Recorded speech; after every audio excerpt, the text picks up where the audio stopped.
Dan dengan menggunakan matahari ini kita bisa mengatakan tingkat ketelitiannya, akurasinya itu jauh lebih tinggi dibandingkan dengan kita menggunakan peralatan yang lain. Kemudian tingkat kesederhanaannya juga lebih mudah dibandingkan dengan teknologi atau peralatan yang lain. Meskipun mungkin kendalanya satu, cuaca. Kalau cuacanya mendung, ini tidak bisa dilakukan. Tapi kalau cuacanya bagus, ini bisa dilaksanakan ketika tanggal-tanggal yang sudah disebutkan tadi.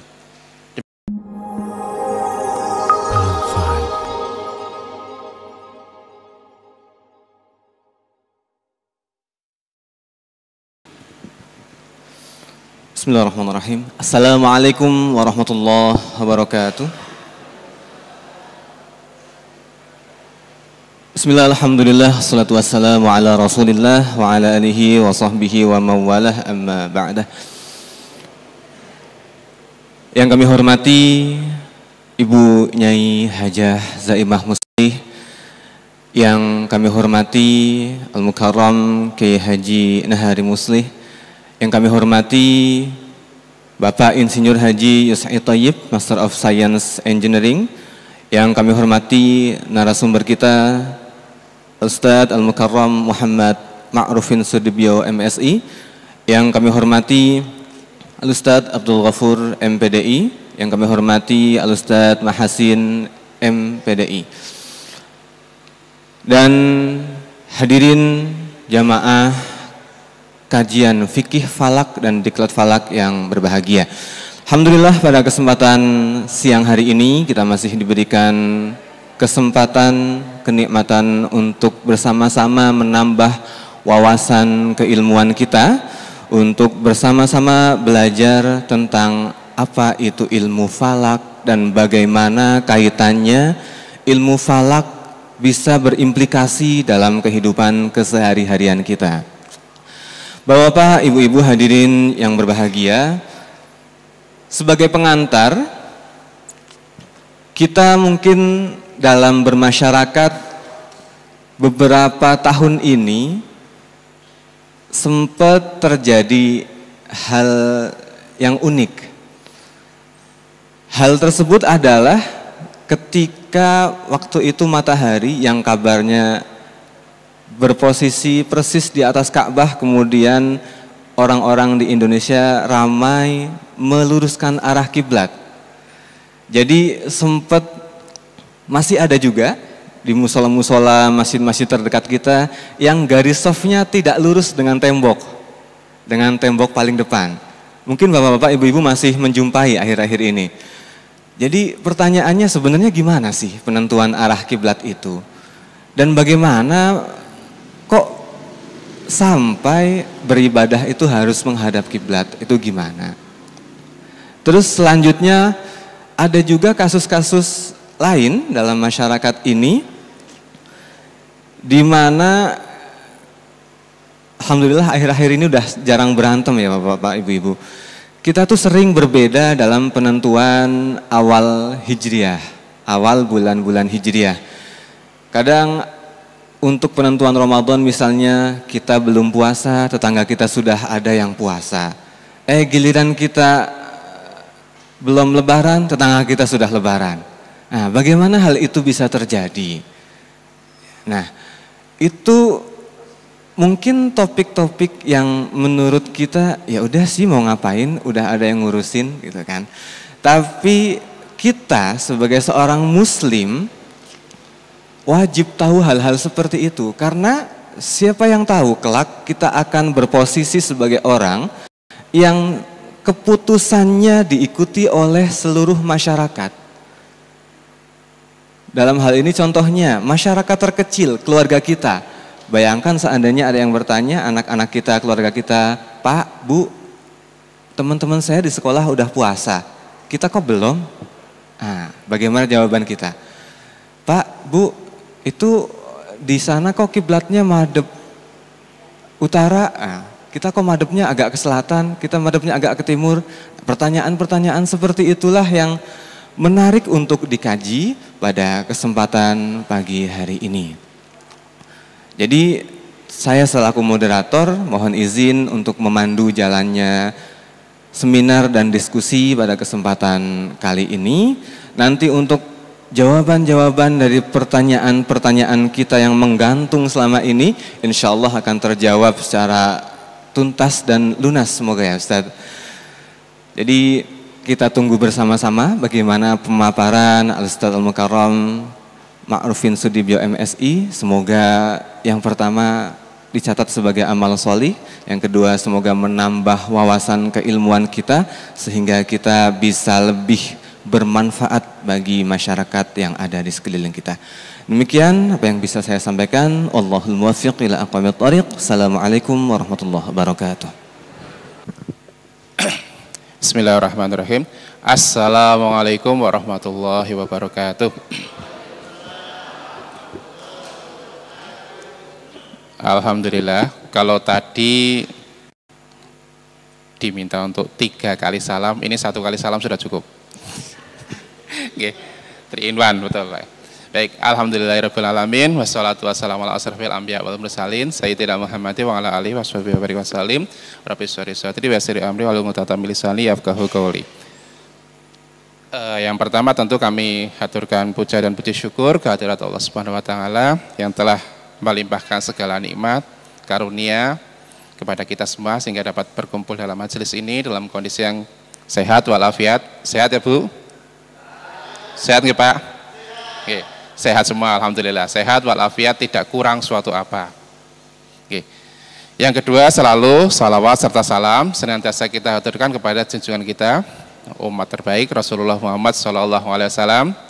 Semoga kita semua yang hadir di majelis ini, kita semua akan menjadi bagian dari umat yang mendapatkan syafaatnya di yaumil kiamah. Allahumma amin. Itu harapan kita semua. Nah, sebelum kami masuki ke diklat dan materi sesungguhnya, perkenalkan sedikit bernostalgia Bapak dan Ibu. Jadi ini ceritanya kembali ke masa 10 tahun yang lalu. Waktu itu kami sudah berkenalan lama dengan Pak Kiai Husali Masruri almarhum, tetapi memang belum banyak berinteraksi secara intens. Nah, waktu itu dalam satu kegiatan di Batam, jadi kami Alif Falak itu punya sebuah kegiatan rutin tahunan namanya Temu Kerja Hisab Ru'yat Nasional. Nah, dalam satu kegiatan di Batam, secara kebetulan kami satu bangku, satu meja dengan beliau. Dan kami diskusinya bukan ke masalah falakiyah akhirnya, tetapi lebih melebar ke masalah keilmuan secara umum. Waktu itu beliau bertanya begini, Mas, meteor itu apa sih? Meteor itu apa sih? Nah, kami waktu itu meresponnya begini, sesuai dengan apa? Sesuai dengan kapasitas keilmuan yang waktu itu kami miliki. Kalau menurut fikih, meteor itu adalah panahnya malaikat yang ada di langit. Jadi di langit ada banyak setan, anak buahnya, yang mencoba mencuri informasi yang beredar di langit. Dari informasi tersebut kemudian nanti akan diberikan kepada sekutunya di bumi. Kita tahu sekutunya siapa saja. Dan nanti kemudian itu digunakan untuk kepentingan-kepentingan tertentu yang sifatnya tidak baik. Dan bahkan tergolong dosa yang besar. Nah, Pak Kiai almarhum tidak puas dengan penjelasan itu. Itu saya tahu. Fikihnya saya tahu, tetapi ilmu alamnya, astronominya bagaimana sih? Ceritanya, kenapa kok kemudian ada meteor? Waktu itu kami sampaikan, Pak Kiai, kalau secara keilmuan alamnya, itu meteor itu ya batu sebenarnya.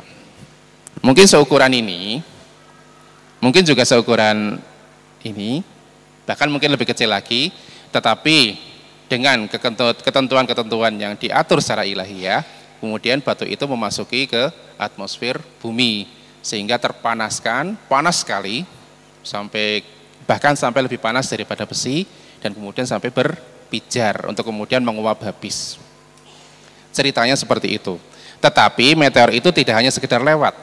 Karena kalau kita di Indonesia mengalami musim hujan dan musim kemarau, kedua musim itu salah satunya dikontrol oleh debu-debu yang jatuh dari langit yang dibawa oleh meteor tersebut. Ceritanya seperti itu. Nah, kemudian dari diskusi kecil semacam itu kemudian sangat intens berkembang sampai akhirnya kemudian beliau meminta, beliau mengundang Mas silahkan masuk ke lembaga Falakiyah di pengurus besar Nahdlatul Ulama. Nah, itu cerita yang pertama. Cerita nostalgia yang kedua ini terjadi beberapa tahun berikutnya. Jadi kira-kira 1 tahun sebelum beliau wafat. Satu kesempatan beliau menyampaikan begini, kapan panjenengan bisa ke Masjid Uswatun Hasanah? Kita kaget Pak Kiai. Bapak dan Ibu saya terus terang kaget. Kenapa Pak Kiai? Karena masjidnya perlu diukur kiblatnya. Nah, kenapa kami kaget? Karena waktu itu kami sampaikan begini, Pak Kiai, terus terang kalau untuk mengukur kiblat itu saya tidak berani. Karena masjid ini sudah diukur oleh Pak Kiai sendiri. Kita nggak berani untuk melangkahi lebih lanjut. Karena kalau apa yang sudah dikerjakan oleh Pak Kiai dan itu sudah dipandang benar, kita tidak ingin mengubah-ubahnya lagi. Karena terkait persoalan arah kiblat, betul tadi disampaikan oleh Pak keynote speaker dadakan kita. Jadi itu tadi terkait dengan masalah arah kiblat. Ini kita di dunia, Indonesia adalah negara berpenduduk muslim terbesar di dunia pada saat ini. Sekaligus pemilik masjid terbanyak di dunia. Dalam catatan Kementerian Agama Republik Indonesia, secara resmi, itu Indonesia punya 700.000 bangunan masjid dan musola yang terdaftar. Padahal dalam satu tempat, itu kalau ada satu yang terdaftar, mungkin ada 5 yang tidak terdaftar. Tapi jalan kegiatannya. Oke. Jadi ada 700.000 masjid dan musola yang terdaftar, dan secara kasar boleh dikatakan itu 30% saja yang bangunannya betul-betul ketika dibangun itu diarahkan ke kiblat. Termasuk salah satunya adalah Masjid Uswatun Hasanah. Bapak dan Ibu boleh berbangga karena insya Allah masjid ini kalau kita lihat secara sekilas melalui pengetahuan-pengetahuan falak yang ada, ini sudah berada dalam jalur yang tepat ke arah kiblat yang ada di sini. Alhamdulillah. Oke. Itu yang pertama. Cerita yang kedua kemudian terkait dengan tadi sudah disinggung sekilas oleh moderator kita terkait dengan bagaimana awal bulan Ramadan dan 2 hari raya, Idul Fitri dan Idul Adha. Bapak dan Ibu kalau bulan Ramadan senang enggak?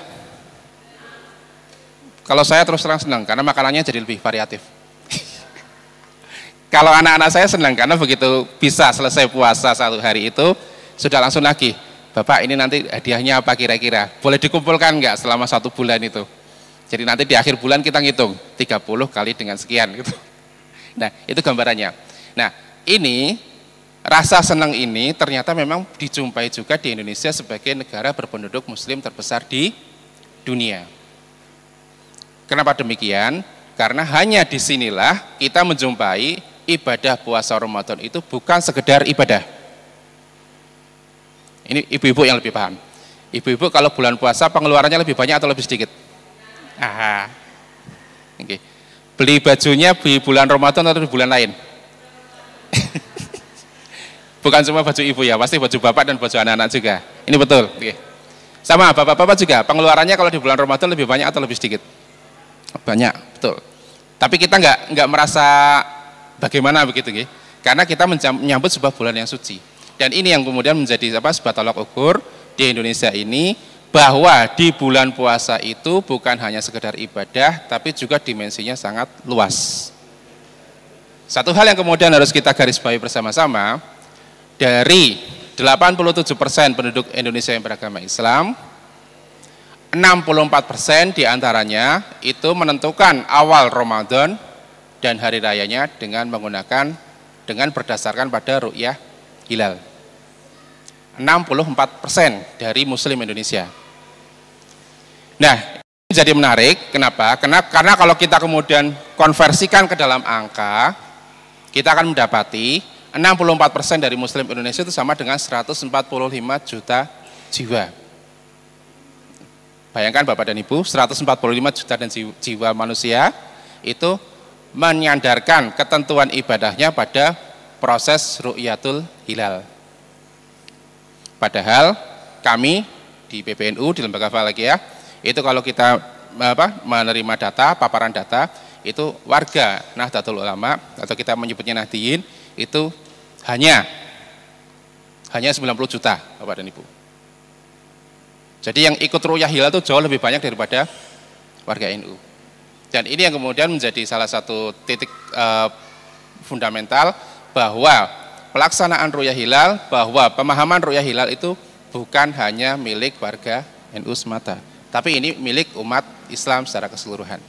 Nah, karena itu kemudian, silakan Mas dilanjut. Karena itu kemudian di sini perkenankan kami untuk membahas dua hal. Yang pertama terkait dengan penentuan awal bulan Hijriah, dan kemudian yang kedua terkait dengan bagaimana kita menentukan atau mengukur arah kiblat. Tetapi sebelumnya kami mohon maaf sekali Bapak dan Ibu semua, karena keterbatasan waktu, jadi pada hari ini kita tidak praktek. Bisa dimengerti nggih? Bisa dimengerti nggih? Kita hari ini tidak praktek. Jadi lebih banyak ke ceramah, sekaligus juga nanti dengan tanya jawab. Mohon saya diperingatkan kalau dalam tempo setengah jam ke depan belum selesai, mohon untuk diperingatkan karena kita nanti akan isi dengan dialog dan tanya jawab lebih banyak. Dan juga mohon untuk diperingatkan juga kalau bisa setelah kegiatan ini takmir atau DPTKM semoga bisa menindaklanjuti dengan kegiatan diklat falak yang lebih lanjut. Kalau kita ingin mengukur arah kiblat, ayo kita lakukan, kita praktekkan. Tetapi sebelum kita melangkah ke sana, kita pahami dulu dasar-dasarnya. Makatan nggih? Begitu nggih? Baik. Oke, kita lanjut, silakan Mas. Nah, terkait dengan awal bulan Hijriah ini, perkenankan kami di sini menyampaikan terlebih dahulu adalah terkait dengan bagaimana ketentuan yang dipedomani oleh Nahdlatul Ulama sebagai jamiah dan jamaah pada saat ini, terutama adalah terkait dengan bagaimana dikukuhkan dalam keputusan-keputusan yang bersifat legal organisatoris. Bapak dan Ibu, sampai hari ini, sampai saat ini, satu-satunya organisasi kemasyarakatan Islam yang mendasarkan pada ru'yah hilal itu hanya Nahdlatul Ulama.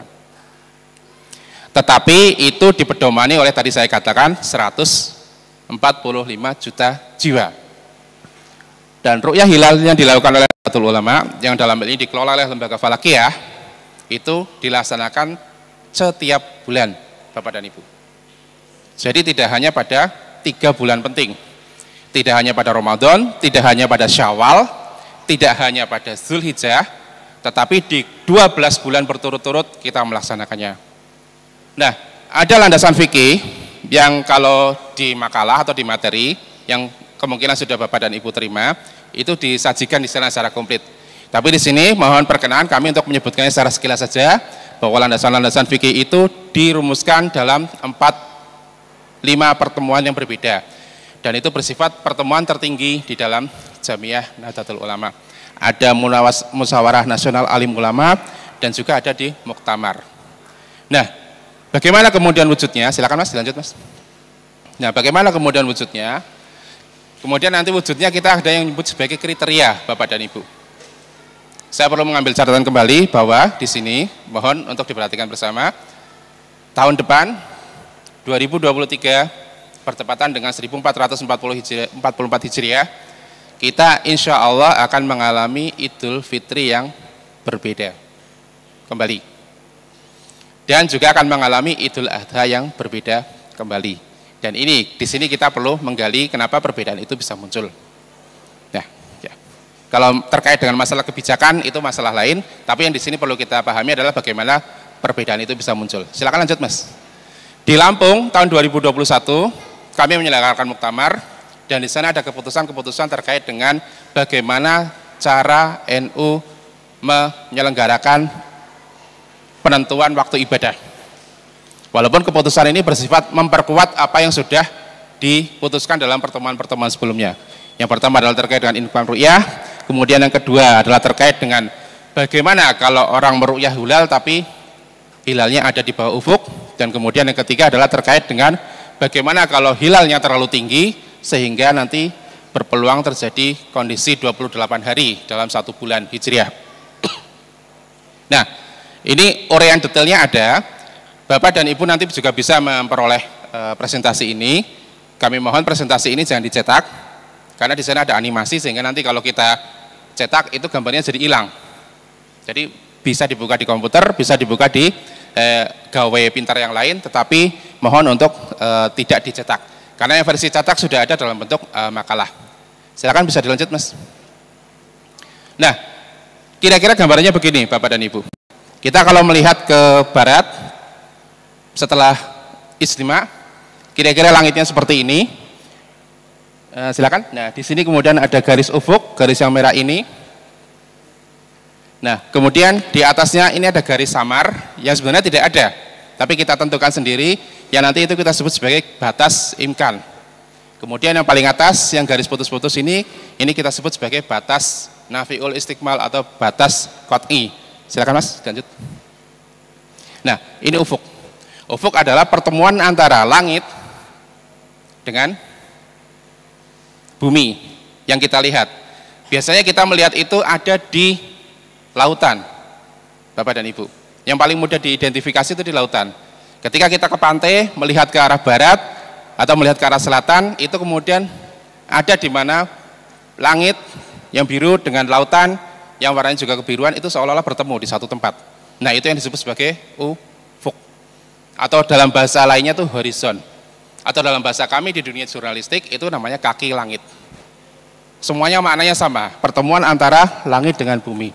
Nah, penentuan awal bulan Hijriah itu sangat bergantung kepada, silakan lanjut Mas, kapan mataharinya terbenam. Matahari terbenam terjadi ketika bulatannya sudah betul-betul hilang di bawah ufuk. Nah, kita menyebut ini sebagai huruf. Kalau anak zaman sekarang itu menyebutnya sebagai sunset. Tapi kita di Falakiyah itu menyebutnya sebagai huruf. Dari kata huruf itu kemudian muncul maghrib. Nah, itu ya. Nah, silakan dilanjut, Mas. Nah, di Lampung kami mengambil keputusan, para kiai mengambil keputusan bahwa ketika maghrib setelah terjadinya istima itu ada yang disebut sebagai zona istihalah al-ru'yah. Lanjut Mas, silakan sampai selesai. Nah, di sini selalu terjadi istikmal kalau bulan berada di sini. Kemudian kalau bulan berada di sebelah sini di atas batas imkan, ini kita menyebutnya sebagai zona imkan al-ru'yah. Di mana di sini kalau hilalnya terlihat itu kita akan isbat atau akan menetapkan tanggal. Tetapi jika hilalnya tidak terlihat, kita akan istikmal. Istikmal itu berarti bulan yang berjalan itu digenapkan menjadi 30 hari. Kalau di atas, kalau bulannya terlalu tinggi, kemudian di Lampung itu diambil keputusan, para kiai itu menyepakati bahwa di sana adalah terjadi isbat. Istikmalnya tidak ada karena kedudukan bulan di sini sudah terlalu tinggi sehingga nanti berpotensi untuk menimbulkan kejadian satu bulan Hijriah itu hanya 28 hari. Bapak dan Ibu, kita umat Islam pernah mengalami satu bulan Hijriah itu hanya 28 hari. Bahkan itu terjadi di bulan Ramadan. Tetapi alhamdulillah itu bukan di Indonesia. Alhamdulillah bukan di Indonesia. Kejadiannya di Saudi Arabia tahun 1404 Hijriah, bertepatan dengan tahun 1984. Satu bulan Ramadan itu hanya 28 hari, sehingga saat itu sampai keluar dekret. Setelah sholat Idul Fitri, hari berikutnya satu negeri itu harus kembali berpuasa untuk mengqadha. Karena satu bulan asyhru hakadha wa hakadha, satu bulan Hijriah itu tidak boleh kurang dari 29 hari, tidak boleh lebih dari 30 hari. Ini patokan kita. Satu bulan Hijriah itu hanya boleh 29 atau 30 hari. Jadi ini berbeda dengan kalau kita bicara terkait dengan bulan-bulan miladiyah atau bulan Masehi ya, atau kita menyebutnya sebagai bulan Gregorian. Bulan Gregorian itu 30 atau 31 hari. Kalau bulan Hijriah itu hanya 29 atau 30 hari. Sementara satu tahun Hijriah itu 12 bulan. Oke, silakan lanjut Mas. Nah, kriteria dilewati aja. Kriteria dilewati aja. Nah, ini juga dilewati saja, silakan. Nah, ini yang kemarin terjadi ketika kita mencoba untuk menentukan awal Syawal atau Idul Fitri 1443 Hijriah yang lalu. Kenapa awal Syawal itu bisa terjadi pada 2 Mei pada hari Senin? Ini karena posisi bulannya demikian, yang di Jayapura dan di Merauke itu masih di bawah kriteria, yang di Pelabuhan Ratu dan di Loknga ini sudah di atas kriteria. Dan nanti akan kita lihat itu nanti ada laporan ru'yahnya, bahkan ada fotonya yang cukup bagus. Jadi nanti bisa kita saksikan bersama-sama. Silakan lanjut Mas. Nah, ini yang kemudian terjadi pada Idul Adha 1443 Hijriah yang lalu, pada akhir bulan Juni. Berbeda dengan yang pertama tadi, kita bisa melihat ini adalah garis batasnya. Semua di seluruh Indonesia itu masih berada di bawah garis. Karena masih berada di bawah garis, maka kemudian tidak ada laporan yang bisa diambil dari sana. Sehingga kemudian pada saat itu kita tahu bahwa Idul Adha di Indonesia itu secara formal, dan juga Nahdlatul Ulama waktu itu juga mengambil keputusan yang sama, itu jatuh pada hari Ahad atau sehari setelah Idul Adhanya Saudi Arabia. Nah, ini yang nanti insya Allah tahun depan juga situasi seperti ini akan berulang.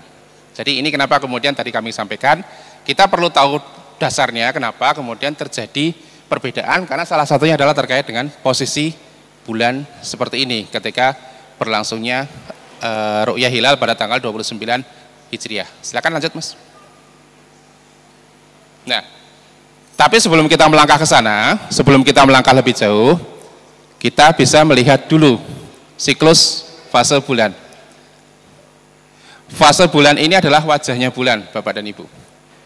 Kalau kita melihat ke langit dari hari ke hari, dan misalnya pas saat langitnya cerah selama waktu tertentu, kita akan melihat bulan itu seperti ini, dari hari ke hari.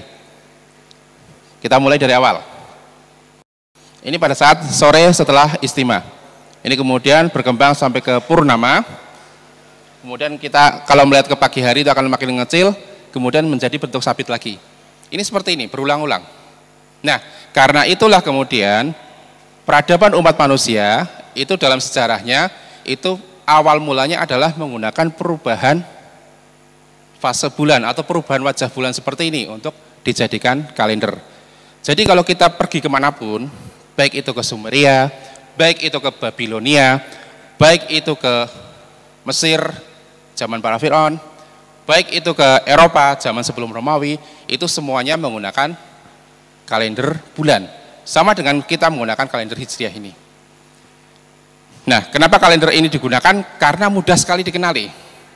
Kita tahu kalau saat matahari terbenam, bulan ada di atas kepala kita, berarti itu sudah tanggal 6 atau sudah tanggal 7. Patokannya sederhana sekali. Kalau saat matahari terbenam, kemudian bulan terbit di timur, dan sudah bunder, berarti sudah purnama. Itu sudah tanggal 13 atau 14, atau mungkin 15. Kalau kemudian dibalik pada saat subuh, saat mataharinya terbit, bulan ada di atas kepala kita, berarti itu sudah tanggal 20-an, 21 atau 22. Dan kalau bulannya hilang ketika kita berada di pagi hari saat matahari terbit, berarti itu sudah tanggal 28 atau 29. Prinsipnya seperti itu, semua bisa mengenali, semua bisa melihat. Nah, ini yang membedakan kalender kita, kalender bulan ini, kalender Hijriah ini, dengan kalender yang berdasarkan pada pergerakan matahari. Kalau dengan menggunakan matahari, kita nggak bisa mengenali. Kalau posisi matahari di sana, ini sekarang tanggal berapa? Itu sulit sekali dikenali. Kecuali kalau memang kita belajar astronomi atau ilmu falak, dan itu pun harus belajarnya tingkat lanjut. Karena pergerakan bumi mengelilingi matahari itu hanya bisa diidentifikasi dengan pergeseran matahari dari utara ke selatan secara sedikit-sedikit. Silakan lanjut Mas. Nah, ini dasar-dasarnya. Kalender Hijriah kita berdasarkan pada gerak bulan mengelilingi bumi, dan di sana kita mengetahui bahwa ada yang disebut sebagai unit massa. 1 tahun Hijriah itu sama dengan 354 atau 355 hari. 1 bulan itu 29 atau 30 hari, dan ini sudah dipatok, sudah menjadi ketentuan yang tidak bisa diubah. Kemudian 1 pekan itu ada 7 hari. Saya lebih biasa menyebut itu sebagai pekan dibanding minggu. Ini sekedar masalah tradisi sebenarnya, tapi ya kita di falak, di ilmu falak ya, di ilmu falak itu kita biasa menyebut 7 hari itu sebagai 1 pekan. Dimulai pada hari Ahad. Ini hari Minggu boleh, tapi lebih elok kita menyebutnya sebagai hari Ahad, karena itu hari yang permulaan. Hari Ahad, hari pertama, Senin itu dari Isnin, hari kedua, Selasa dari Lasa, itu hari ketiga, Rebo itu dari Arbanga, itu yang keempat. Jadi semua nama-nama hari yang sekarang kita kenal di Indonesia, kecuali dari tradisi ilmu falak yang berkembang secara turun-temurun, yang sekarang dipedomani oleh Nahdlatul Ulama. Jadi ini sejarahnya di sana. Nah, kita lanjut, tapi terkait dengan kalender, dan ini sebenarnya sejarah, nanti kita akan menjumpai juga bahwa sebelum tahun 10 Hijriah, kita pernah mengalami, dan ini waktu itu ditegaskan sendiri oleh Kanjeng Nabi, bahwa kita pernah mengalami itu kalender Hijriah itu setahun tidak hanya 12 bulan, tetapi bisa 13 bulan. Yang ini ditujukan supaya musim haji, jadi kita tahu bahwa musim haji itu sudah berlangsung sejak sebelum masa Rasulullah menjalankan masa kenabian. Nah, pada masa-masa itu, suku Quraisy itu berpikir begini, kalau musim haji itu jatuh pada bulan musim dingin, itu mereka kesulitan. Kenapa kesulitan? Karena di bulan musim dingin itu air sulit sekali. Makanan juga nyaris tidak ada. Di bulan-bulan musim dingin itu kurma itu susah berkembang. Bahkan hewan peternakan itu juga susah untuk berkembang biak. Nah, itu yang kemudian mendasari pada saat itu, 1 tahun itu bisa 12 bulan, 1 tahun bisa 13 bulan, supaya musim hajinya itu selalu jatuh di bulan Maret atau April pada saat itu. Nah, tetapi ini sejarah, sekarang sudah tidak kita gunakan lagi. Hanya kemudian nanti menjadi sebuah pertimbangan, kalau kita ingin melihat sejarah pada zaman Kanjeng Nabi, itu juga kita harus memperhitungkan bahwa sebelum tahun 10 Hijriah, itu ada yang disebut sebagai sistem nasi atau nasa. Sistem di mana bulan-bulan haram itu bisa dimundurkan karena ditambahkan dengan bulan yang seharusnya tidak ada. Dan kalau kita lihat pada saat ini, sistem yang mirip ini masih digunakan oleh umat Yahudi dan juga beberapa penanggalan yang lain.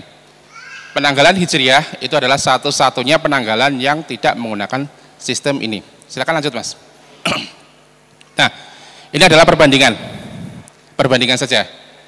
Kalau kita membandingkan dengan kalender Masehi atau Gregorian, kita akan tahu bahwa kalender itu basisnya adalah gerak bumi mengelilingi matahari. Dan kemudian 1 tahunnya itu bisa 365 hari, tapi juga bisa 366 hari. 1 tahun itu 12 bulan, 1 bulan itu bisa 30 atau 31 hari. Nah, kemudian 1 harinya adalah sekian jam, tapi kemudian di sini yang jadi titik krusial yang masih diperdebatkan sampai saat ini adalah berapa nilai 1 detik.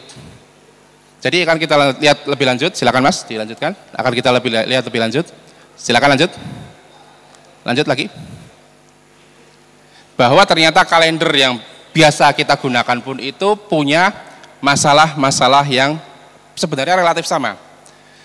Kalau di kalender miladiah atau kalender Masehi, kita akan mengalami apa yang disebut sebagai geser detik. Bapak dan Ibu mungkin tidak merasakan, tetapi bagi mereka yang berada di lingkungan akademik dan berada di lingkungan yang harus menentukan waktu dengan tepat, ini masalah geser detik ini sangat krusial. Karena apa? Karena kalau dalam pengetahuan kita, 1 hari itu adalah terdiri atas 24 kali 60 kali 60, 86.400 detik 1 hari.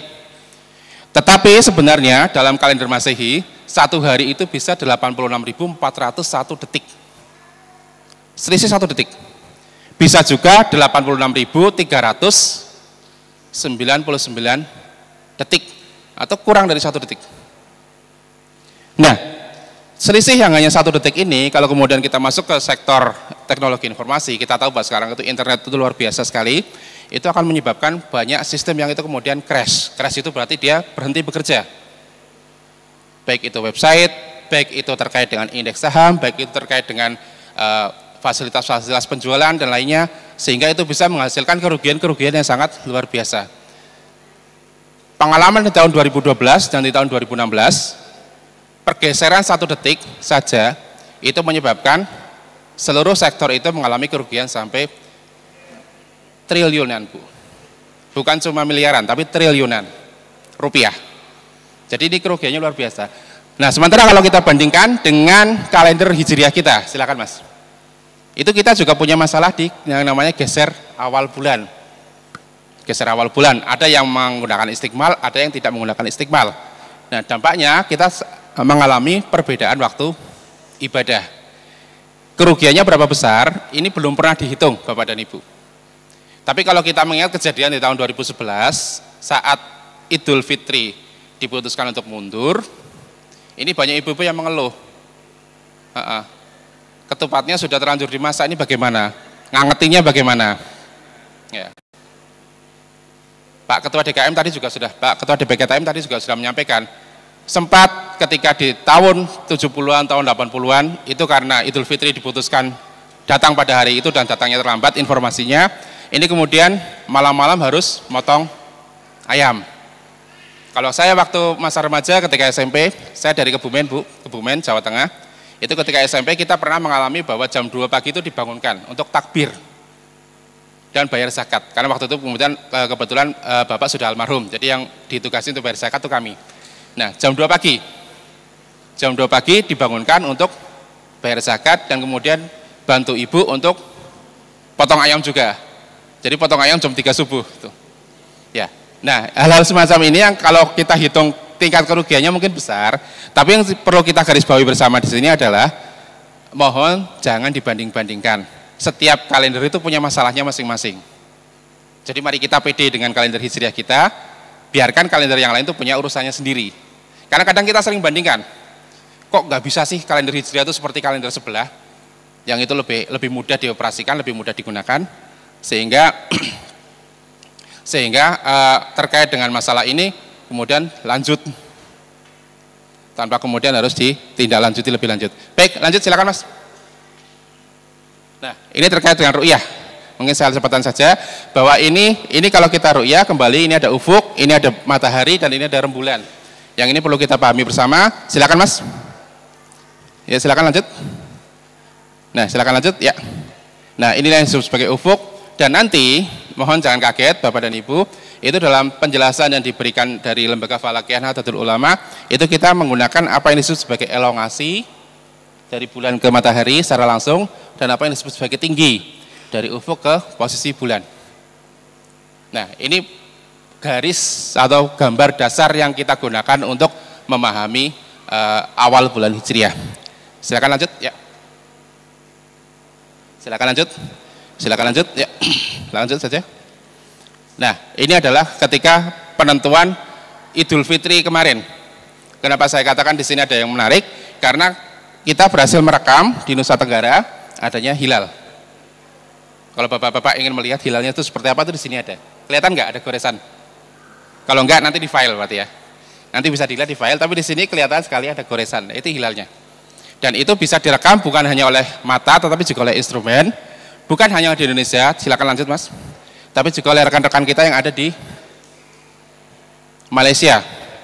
Sehingga pada saat itu kemudian menjadi dasar untuk menentukan awal bulan Syawal atau menentukan Idul Fitri 1443 Hijriah. Silakan lanjut. Ya, kita sekarang masuk ke arah kiblat. Mohon maaf, ini waktu tinggal 10 menit. Banyak yang perlu saya skip ya. Jadi mohon maaf kalau nanti penjelasannya cukup cepat. Nah, pada prinsipnya arah kiblat itu adalah arah di mana kita menghadap ke Ka'bah, ke Baitullah. Dalilnya banyak sekali, tapi yang paling terkenal adalah waman haitsu kharajta fawali wajhaka syatrul Masjidil Haram. Kemanapun kita melangkah, kemanapun kita berada, arahkan wajah kita, arahkan mata kita ke arah Masjidil Haram. Masjidil Haram di sini maksudnya adalah Baitullah atau Baitul Ngatik atau Ka'bah kalau yang biasa kita kenal. Silakan lanjut, Mas. Ini dalilnya, nanti bisa kita kaji. Silakan dilanjutkan. Nah, ini adalah posisi Ka'bah. Kita bisa melihat di sini. Ini sebelum masa renovasi ya Bapak dan Ibu. Jadi fotonya sebelum masa renovasi. Kalau kita arah kiblatnya di Indonesia itu tepat, kita betul akan menghadap ke sini. Ke area Multazam atau ke area di antara pintu dan Hajar Aswad. Kalau arah kiblat kita tepat. Silakan dilanjut, Mas. Nah, ini arah kiblat yang berasal dari Indonesia. Kalau yang garis putih ini. Ya, silakan dilanjut. Ya, lanjut. Ini adalah cerita tentang sejarah. Ka'bah itu ada sejak masa Nabi Adam alaihissalam. Tetapi kemudian runtuh atau rusak ketika terjadi banjir besar pada masa Nabi Nuh alaihissalam. Dan kemudian itu direnovasi atau didirikan ulang di masa Nabi Ibrahim, kemudian mengalami renovasi kembali pada masa Quraisy ketika Rasulullah itu sudah ada, tetapi waktu itu belum menjalani masa kenabian. Silakan lanjut, Mas. Ya, dilanjut saja. Nah, saya ke ilustrasinya saja. Yang dipedomani secara Syafi'iyah, yang dipedomani di Indonesia, di kalangan mazhab fuqaha Syafi'i adalah kita untuk berkiblat itu ada 3 tingkatan. Ada 3 tingkatan untuk berkiblat. Apabila kita ada di dalam Masjidil Haram, kita untuk berkiblat itu harus yakin melihat ke Ka'bah secara langsung. Baru kemudian kita bisa menunaikan sholat atau melaksanakan tawaf. Tetapi apabila kita berada di luar masjid, tapi masih berada di dalam lingkungan tanah haram Mekah, atau kita menyebutnya sebagai kota Mekah, itu kita kiblatnya adalah ke Masjidil Haram itu sendiri. Itu yang disebut sebagai kiblat dzon, kiblat syak atau kiblat dzon, di mana kita tidak melihat langsung ke Ka'bahnya, tapi cukup ke Masjidil Haramnya. Kemudian dimanapun kita berada di seluruh dunia, sepanjang itu berada di luar dari kota Mekah, kita kiblatnya adalah ijtihad. Karena kita tidak perlu melihat langsung ke Ka'bahnya, tidak perlu melihat langsung ke kiblat Masjidil Haramnya, tetapi cukup menentukan arah menuju ke kota Mekah.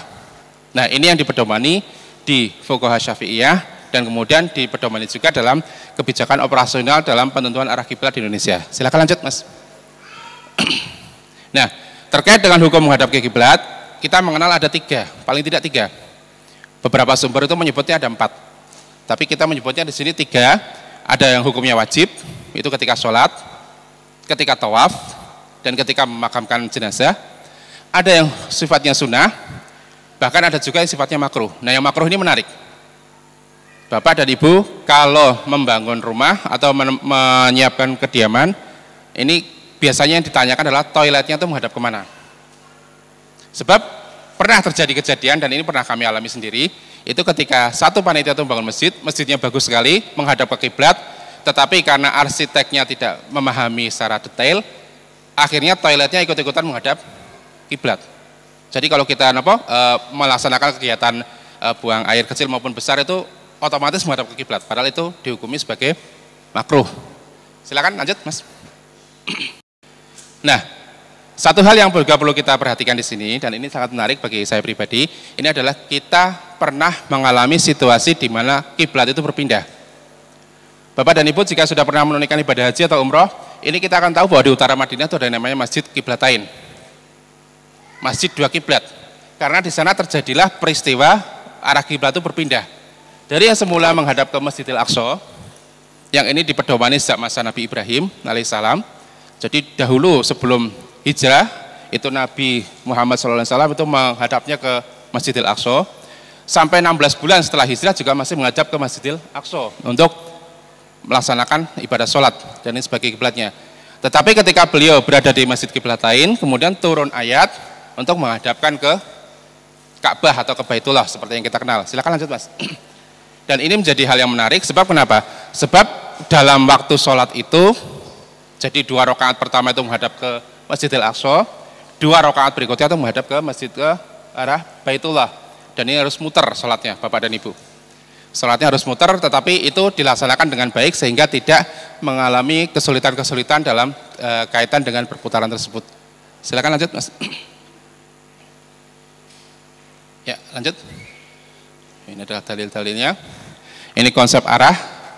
Silakan lanjut.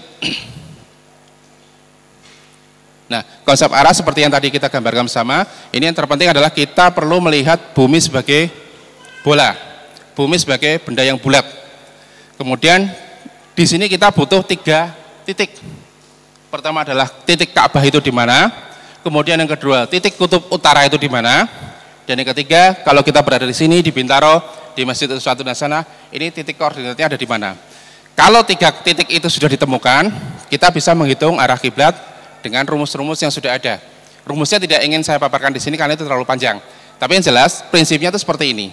Arah kiblat adalah kalau kemudian ditetapkan berdasarkan hal ini adalah kita mengacu pada arah utara, kemudian ditarik sudut berapa ke arah di mana Ka'bah itu berada. Silakan lanjut, Mas.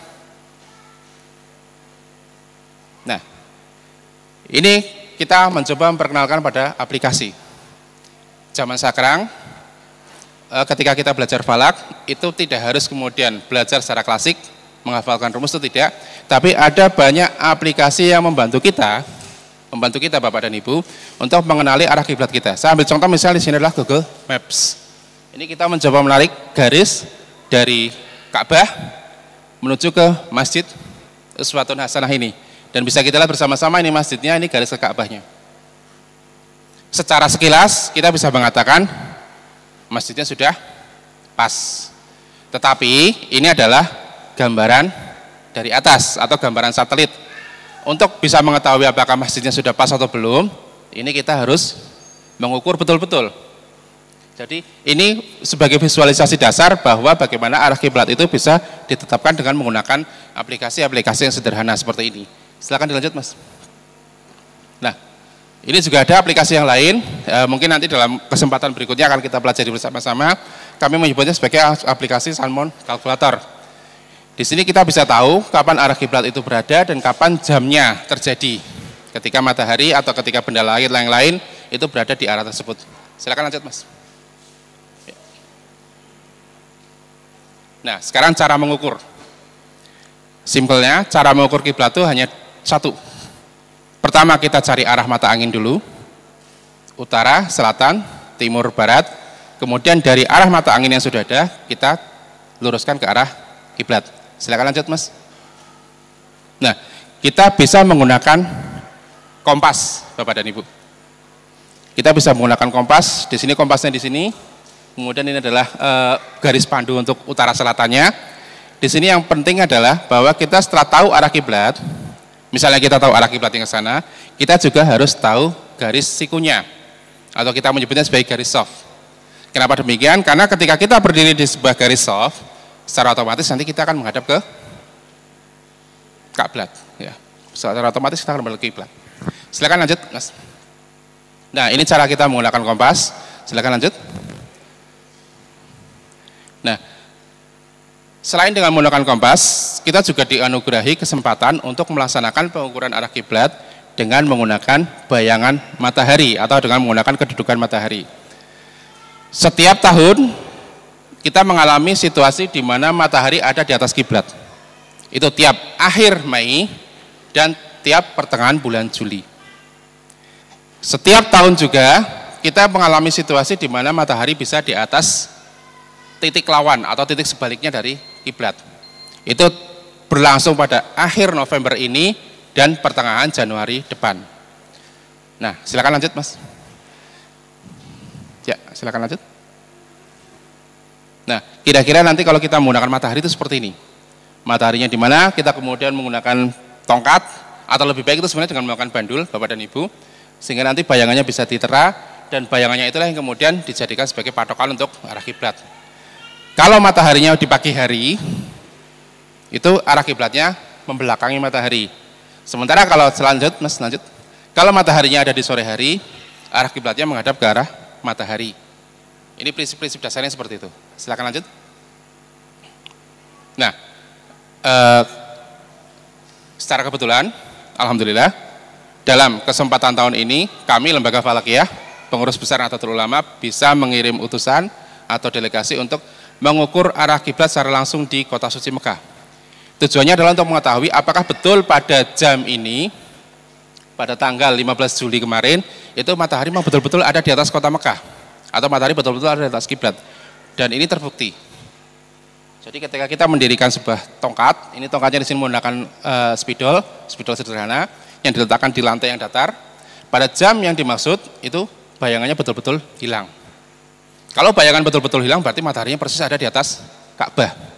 Ini bayangan sekitar 20 menit sebelum kejadian, ini bayangannya masih ada. Begitu terjadi, itu kemudian bayangannya betul-betul hilang. Dan ini adalah pengukuran pertama terkait dengan kedudukan matahari pada saat berada di atas kiblat yang pernah dilakukan oleh ahli falak Indonesia. Silakan lanjut, Mas. Ini juga pengukuran yang sama, tetapi di tempat di Jarwal, di Mekah bagian utara. Silakan lanjut. Nah, kira-kira gambarannya untuk pengukuran matahari di atas kiblat itu seperti ini. Kapan matahari kita tahu ada di atas Ka'bah? Kita cukup menggunakan tongkat atau bandul, kemudian kita lihat bayangannya kemana, dan itulah yang kemudian digaris dan dijadikan sebagai arah kiblat setempat. Dan dengan menggunakan matahari ini kita bisa mengatakan tingkat ketelitiannya, akurasinya itu jauh lebih tinggi dibandingkan dengan kita menggunakan peralatan yang lain.